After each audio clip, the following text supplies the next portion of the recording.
You probably have read from newspapers that China had been moving towards rule of law. Trust me, it is not true at all. In fact, China is not even moving towards rule by law. The first thing I want to tell you is that China has been ruled by lies. Many would argue with me. There have been many new laws made in China. That is true. And a lot of people will continue to attracted by China's new laws. For instance, a few months ago, a draft cybersecurity law showed up online, and many Westerners started to analyze what would happen in China. What would Chinese authorities' next steps be? Here I want to tell you, that is precisely what the Chinese government wants the Western countries focus on, to see how China is making new laws and to believe China is making progress towards the rule of law. I used to believe that too. My personal experience, however, gave me a completely different reality. My very first client was an English teacher from South Africa. A broker company arranged for her to come to China to teach in the middle school in Hebei Province. She was shocked to find that the package was totally different from the contract she had signed and wanted to back out. But she was stiffly refused. I thought this was a simple contract dispute. How naive was I? To make a long story short, the owner of the broker company was an official in Hebei Provincial Bureau of Foreign Exports, an agency overseeing education exchange programs. Imagine an official in U.S. Department of Transportation owning a car dealership, and you will understand the situation. The company received fees from schools in China seeking foreign teachers and foreign teachers seeking jobs in China. By misrepresenting the schools to the teachers and vice versa, the company can earn more commission. You see how problems can easily arise. Yet, who will dare to go after the company whose owner can take away licenses from those schools as well as those foreign teachers? What could I do? None of my lawyer skills could help. So I told my client not to say a word, just keep crying in the principal's office. Eventually, the principal asked my client to pay a small fine and released her. I began to seriously doubt myself for being a lawyer. Am I practicing law? I felt like I was practicing anything but law.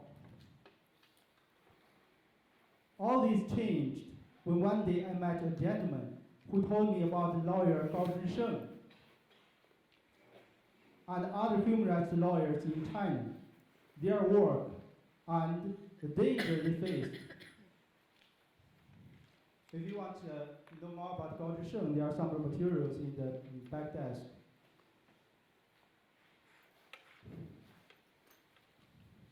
He gave me some software that enabled me to break through the Chinese Communist Party's internet blockade. He also asked me, will you defend Falun Gong practitioners like Gao Zhisheng? The software he gave me opened up a new world for me. The information I was able to access outside the CCPs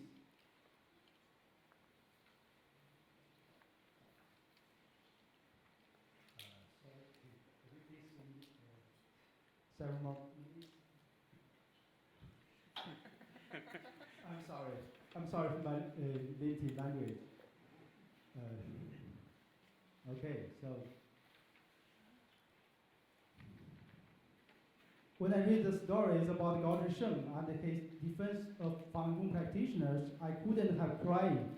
I cried for Falun Gong practitioners' courage in insisting on their belief.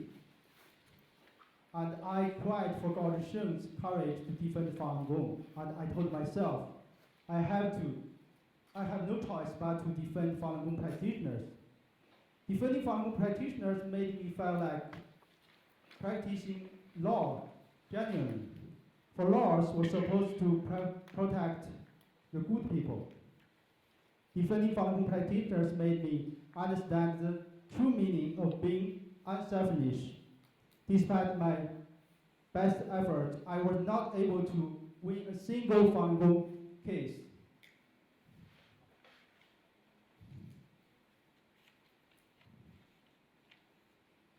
I have asked my Falun Gong practitioner clients whether they felt they have been throwing their money away, and their answer surprised me. While they have been persecuted, they believe that it is those who persecuted Falun Gong who are in real danger. The hatred that the CCP's lies have fanned up against Falun Gong made the persecutors lose their goodness. Therefore, they face risk of losing God's protection. To stop the persecution is to save the persecutors from sinking further away from God's salvation. Defending Falun Gong practitioners made me see clearly the future for China. The persecution of Falun Gong in China has gone on for more than 60 years, and millions of people have died as a result. This brutal persecution does not succeed in breaking the spirit of Falun Gong. The future of China can only be bright.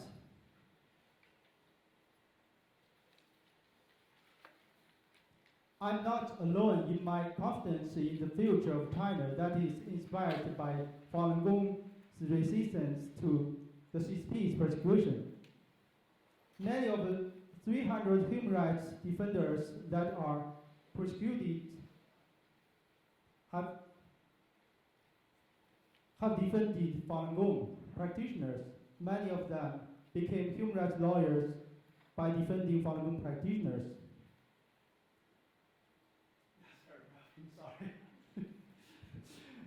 It is impossible to share all my views on the reality and the future of China in 10 minutes. But I hope I have given you a glimpse of real China. What I speak today is very different from what you read from newspapers.